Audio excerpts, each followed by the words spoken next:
Et si je vous disais que certaines portes sur cette terre sont liées à la fin de votre histoire, que derrière un simple mur de pierre se cache l'un des secrets les plus puissants du jugement dernier. Ce n'est pas une fiction, ni un mythe ancien. C'est une vérité prophétique, oubliée par le monde moderne mais préservée dans les textes sacrés de l'islam. Les portes de Jérusalem, scellées depuis des siècles, attendent un moment précis, un signal divin, pour s'ouvrir à nouveau. Et lorsque cela arrivera, ce ne sera pas une simple ouverture de pierre. Ce sera le début du jugement, le signe du retour du Mahdi, la descente de Isa alayhi salam et la fin de la domination du Dajjal. Oui, tout cela commence par une porte. Mais pourquoi personne n'en parle? Pourquoi cette prophétie est-elle si peu connue, alors qu'elle pourrait changer votre vision du monde, de la foi et de l'avenir? Aujourd'hui, je vais te révéler ce que peu osent dire sur le Bab ar-Rahma, sur les prophéties islamiques et sur les signes cachés du Yawm al-Qiyamah. Si tu veux comprendre ce que signifie être du côté de la vérité dans les derniers jours, si tu veux savoir qui franchira ces portes et qui en sera exclu, alors regarde cette vidéo jusqu'au bout. Ta vie spirituelle pourrait ne plus jamais être la même. Et avant qu'on commence, laisse-moi te dire une chose. Plus de 70% des gens qui regardent nos vidéos ne sont pas abonnés au canal. Si tu crois que ce type de contenu est vital pour réveiller les cœurs, abonne-toi maintenant, active les notifications et partage cette vérité autour de toi. Ensemble, faisons revivre les prophéties oubliées. Il y a des lieux sur terre que le cœur reconnaît avant même que les pieds ne les foulent. Al-Quds, cette cité imprégnée de lumière spirituelle et de secrets divins, en fait partie. Connue dans le monde comme Jérusalem, elle est bien plus qu'un simple repère géographique. C'est un lieu sacré que Allah subhanahu wa ta'ala a choisi pour être le théâtre de grandes révélations. Ce n'est pas sans raison qu'Al-Quds est mentionné dans les sourates et honoré par le passage céleste du Isra wa Miraj, un miracle où le prophète Mohammed sallallahu alayhi wa sallam fut transporté de la mosquée sacrée à la Masjid al-Aqsa avant de monter aux cieux. Cet événement n'était pas symbolique. Il confirmait au monde que cette ville n'était pas seulement sainte, mais aussi pont entre les mondes, entre le visible et l'invisible, entre la terre et le ciel.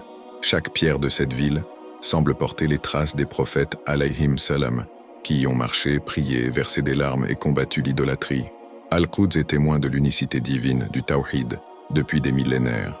Elle n'est pas seulement la troisième ville la plus sacrée de l'islam après Makka et Madina, mais elle incarne l'épreuve constante entre la vérité et l'arrogance des oppresseurs.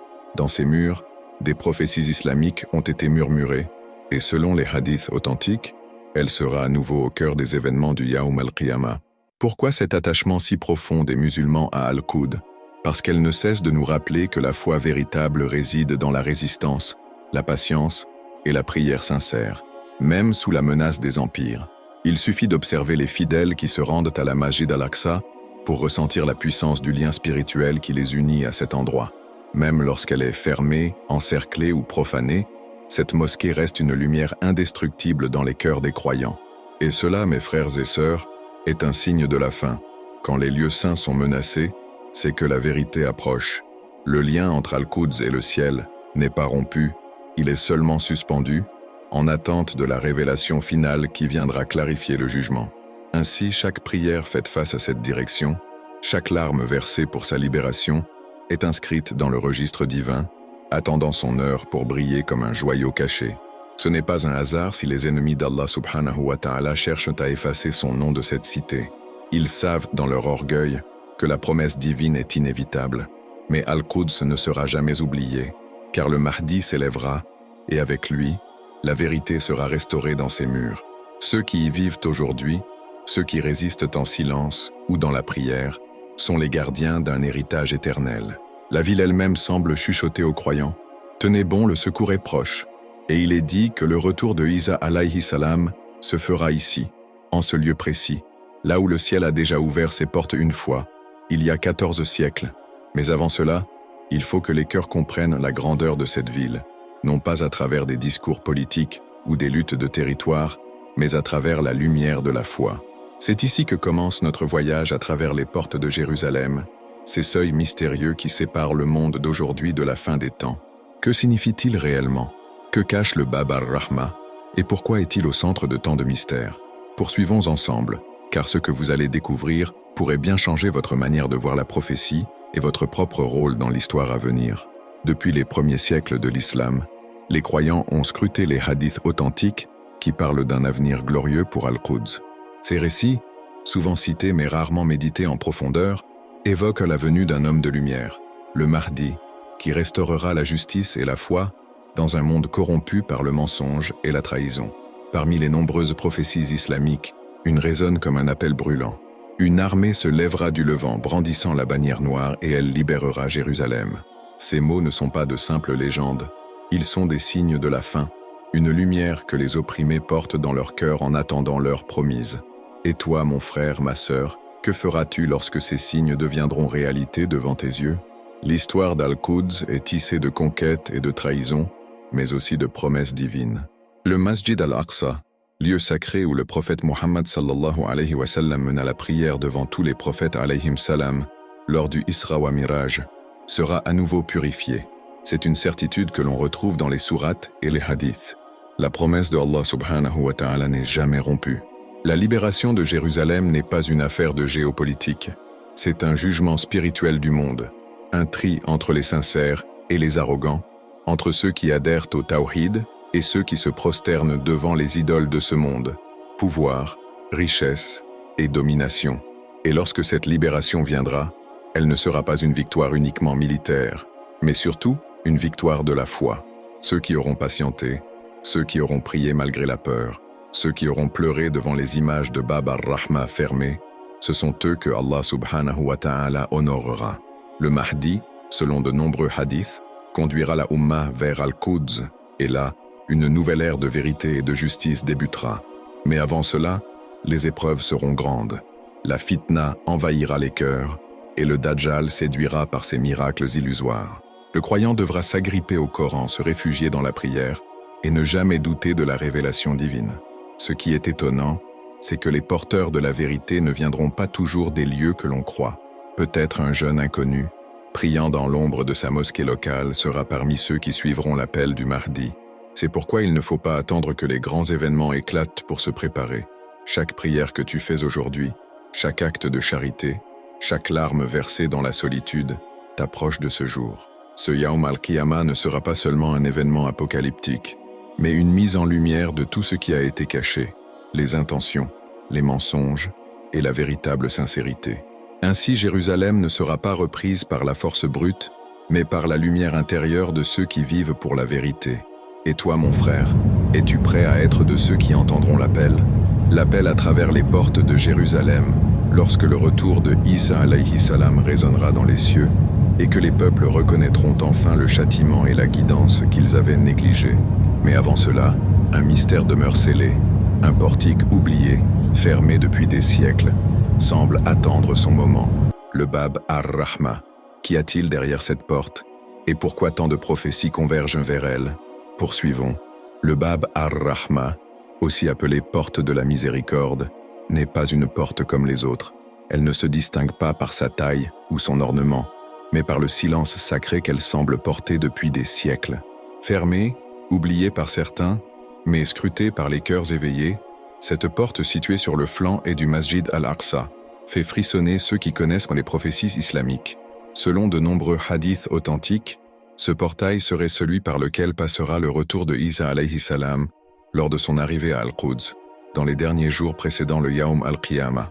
Ce ne sont pas des légendes populaires, mais des vérités transmises par les gens de science et confirmées par les traditions de l'islam.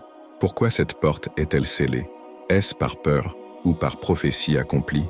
Certains affirment que c'est pour empêcher le Mahdi ou Isa alayhi salam d'y entrer. D'autres disent que ceux qui dominent aujourd'hui Al-Quds craignent la puissance symbolique de sa réouverture. Car Bab ar-Rahma n'est pas une simple ouverture de pierre, elle est le symbole de la fin de l'arrogance et du début du jugement. Lorsqu'elle s'ouvrira, ce ne sera pas une victoire politique, mais un châtiment spirituel sur ceux qui ont profané la vérité.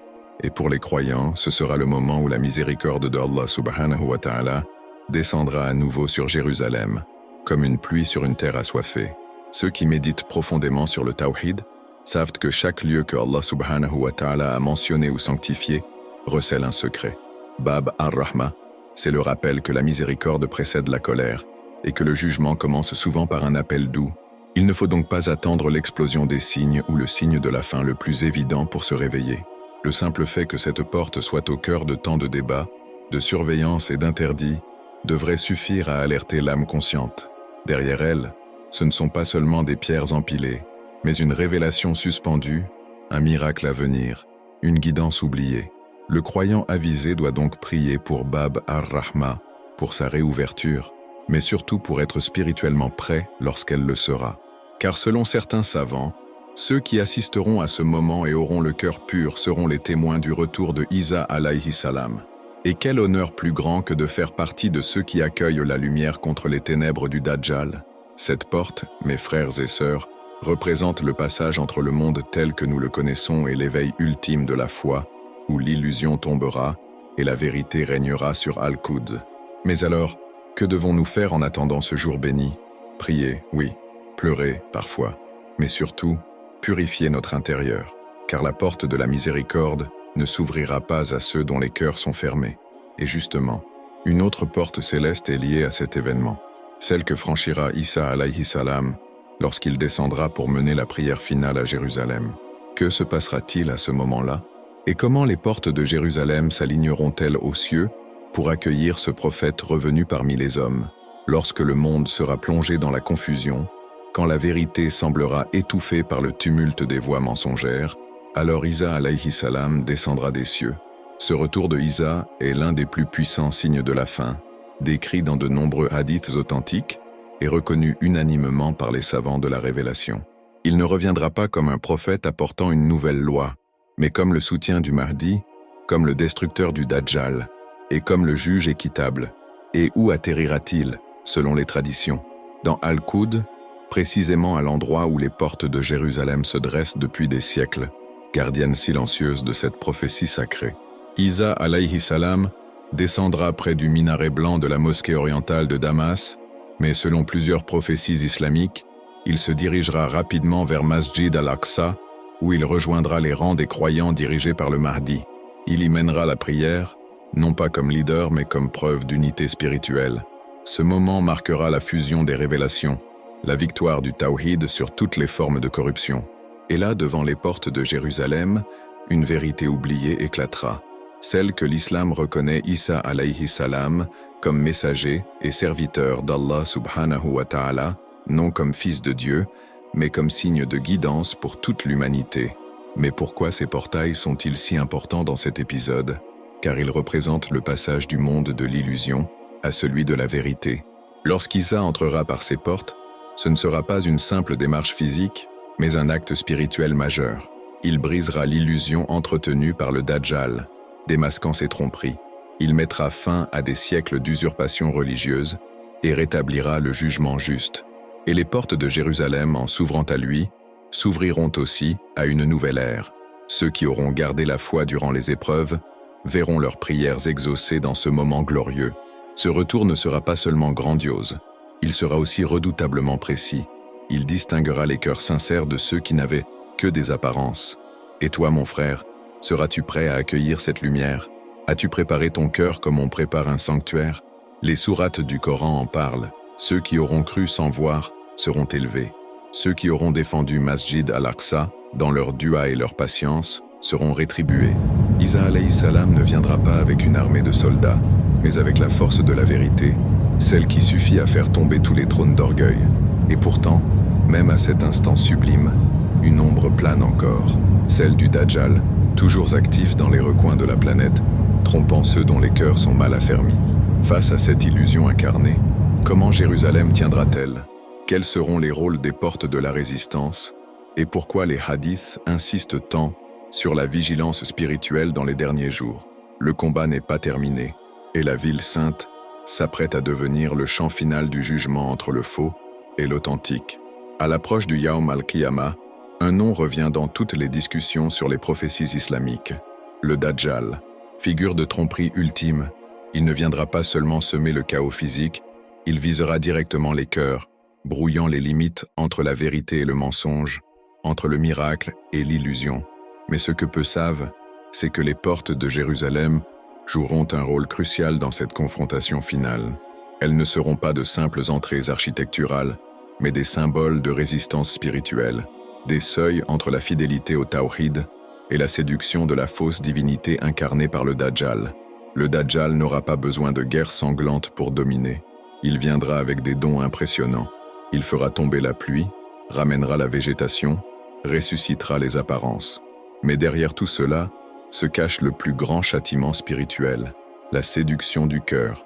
C'est à ce moment-là que les croyants sincères devront se réfugier derrière les véritables murailles, la prière, la connaissance, la certitude en la révélation. Et où iront-ils, selon plusieurs hadiths authentiques, vers Al-Quds, où certaines portes de la ville sainte comme Bab ar-Rahma seront des bastions symboliques de ceux qui ne cèdent pas à l'illusion. Le Masjid al-Aqsa, lui, deviendra l'épicentre de la résistance. Pas forcément par des armes, mais par la foi inébranlable des croyants. Le Mahdi, déjà présent à cette époque, y organisera les derniers rangs spirituels contre le Dajjal. Ceux qui auront protégé les sourates, ceux qui auront transmis la sagesse du Coran malgré la peur, seront appelés à se tenir à l'entrée de ces portes comme des gardes du cœur. Les portes de Jérusalem, alors, ne seront plus des ruines ignorées, mais les témoins vivants de la guerre entre lumière et ténèbres. Le combat à ce stade ne se fera pas seulement à l'épée, mais à l'intérieur de chaque âme. Les savants disent que lorsque Isa alayhi salam tuera le Dajjal près de la porte de Lud, l'illusion se dissipera en un instant.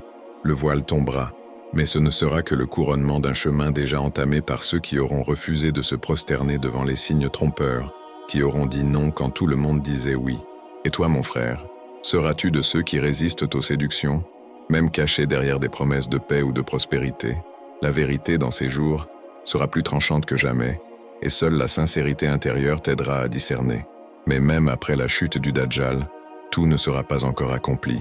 Il restera un peuple, un groupe mentionné dans les prophéties, qui tiendra ferme entre ces murs, ces portails sacrés d'Al-Quds, les yeux tournés vers l'au-delà. Qui sont-ils? Que disent les hadiths à leur sujet? Et quel lien ont-ils avec la promesse de Allah subhanahu wa ta'ala de faire triompher les croyants? Une vérité cachée se profile, et le prochain portique spirituel que nous franchirons nous mènera au cœur du peuple de Jérusalem, les gardiens de la promesse. Ils sont peu nombreux, souvent invisibles aux yeux du monde, mais leur foi est plus solide que les murailles de pierre. Le peuple de Jérusalem, ou plutôt ceux qui persistent dans la prière et la sincérité au cœur d'Al-Quds, sont appelés dans plusieurs hadiths authentiques comme les derniers défenseurs de la vérité. Ces hommes et femmes, parfois simples vendeurs, mères, enfants ou érudits discrets, incarnent un rôle bien plus grand que ce que la société leur attribue. Ils sont les gardiens de la promesse, les sentinelles spirituelles postées aux portes de Jérusalem, dans l'attente de l'accomplissement des prophéties islamiques. Selon les traditions, à l'époque où le Dajjal marchera sur terre et que la confusion atteindra son comble, un groupe résistera fermement depuis Al-Quds. Ce groupe ne sera pas fort par ses armes, mais par sa constance dans le Tawhid, son refus de céder à l'illusion et sa soumission totale à la vérité révélée dans le Coran. C'est dans leur quotidien que se joue le combat, lorsqu'ils continuent à prier dans le Masjid al-Aqsa, même sous la surveillance, lorsqu'ils jeûnent, enseignent et transmettent les sourates à leurs enfants malgré les interdits. C'est cette guidance intérieure, cachée mais lumineuse, qui fait d'eux des repères pour les croyants du monde entier. Dans une révélation puissante, il est dit que les cœurs fidèles se reconnaîtront sans se voir, à travers la même vibration spirituelle. Ceux d'Al-Quds ne sont pas seulement palestiniens, ils sont les représentants de toute la Ummah qui a placé Allah subhanahu wa ta'ala au centre de sa vie. Leurs sacrifices sont porteurs de baraka, et leurs larmes versées devant les portes scellées comme Bab ar-Rahma montent aux cieux comme des appels silencieux. Ils ne cherchent pas la renommée, mais le contentement divin, et c'est cela qui les rend invincibles dans l'invisible. Ce sont aussi eux qui accueilleront le Mahdi, marcheront avec lui dans les rues sacrées d'Al-Quds et formeront les rangs spirituels qui entoureront Isa alayhi salam lors de son retour. Car la promesse divine est claire. Ceux qui auront tenu bon dans la vérité seront les premiers à goûter la victoire du jugement. Et cette victoire ne sera pas d'abord militaire, mais une révélation éclatante du cœur pur. Voilà pourquoi ces croyants sont appelés les gardiens, non pas parce qu'ils détiennent des clés physiques, mais parce qu'ils gardent vivante la lumière de la foi dans une ville assiégée par l'oubli. Et pourtant, malgré leur rôle essentiel, ils sont souvent isolés. Le monde les ignore, les marginalise, mais Allah subhanahu wa ta'ala les voit. Et ceux qui parmi nous se connectent à leur lutte par la prière, l'aumône ou la défense de la vérité, partagent cette même promesse. Mais entre leurs mains et le ciel, il existe un seuil sacré, un passage entre la terre et l'au-delà, un portail spirituel que seul le croyant sincère peut franchir. Qu'est-ce donc que cette dimension invisible des portes de Jérusalem? Quel est leur rôle dans le jugement à venir? Approchons ensemble. Certaines portes ne mènent pas à des pièces ou à des rues.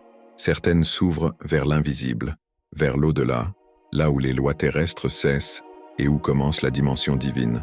Les portes de Jérusalem, notamment Bab ar-Rahma, font partie de ces seuils mystiques entre le monde des hommes et le monde des anges.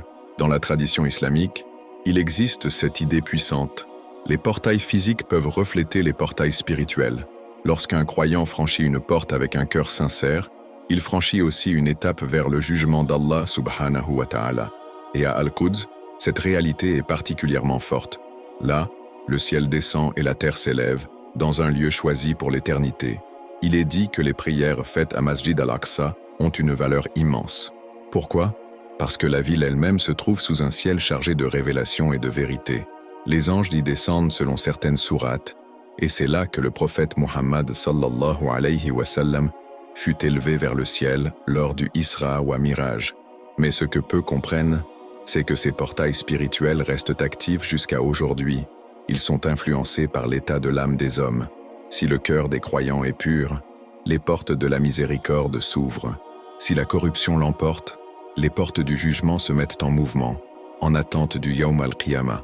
Imagine, mon frère, ma sœur, qu'à chaque acte que tu poses, un portail s'ouvre ou se ferme. Tu choisis par tes actions si tu t'avances vers la lumière de la miséricorde ou vers l'ombre du châtiment.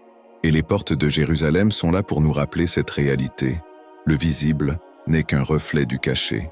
Lorsque tu lèves tes mains vers le ciel en invoquant pour la paix d'Al-Quds, tu frappes symboliquement à une porte céleste.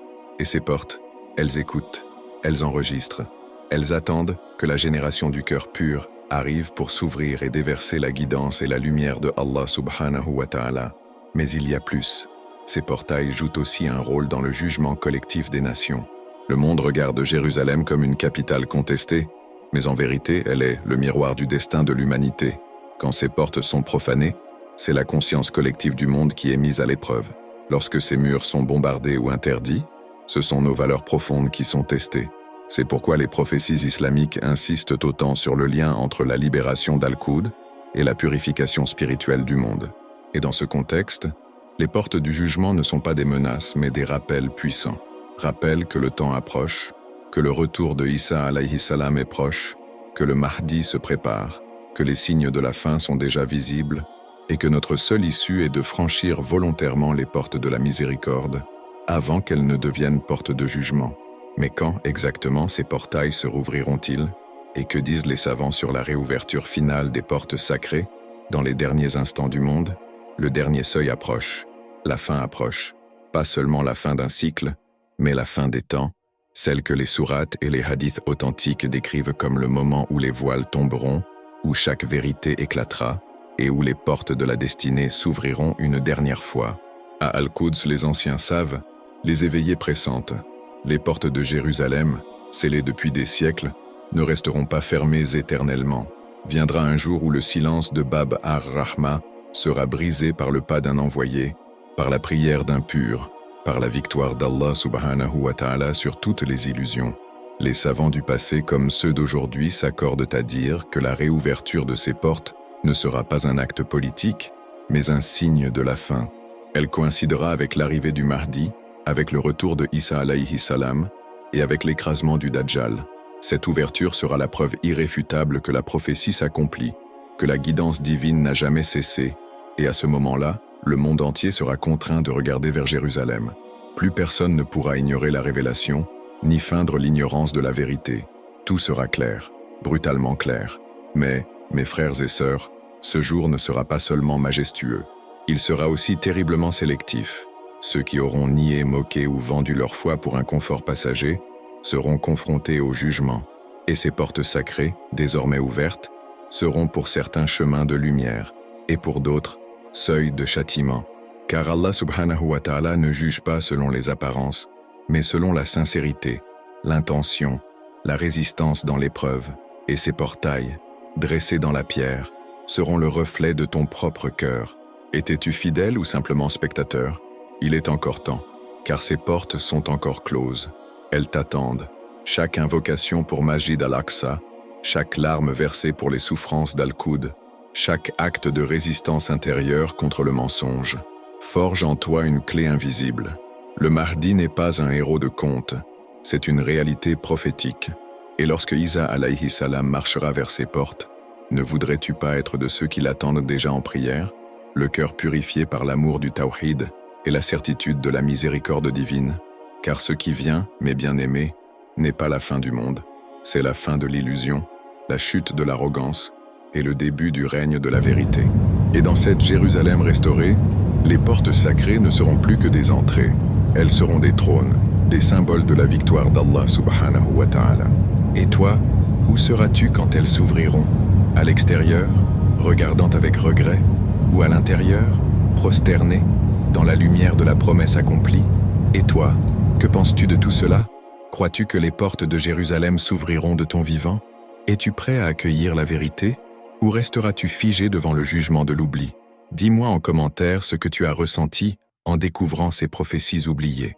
Es-tu de ceux qui veillent, qui prient pour Al-Quds, ou de ceux qui viennent de se réveiller spirituellement? Je veux lire ton témoignage.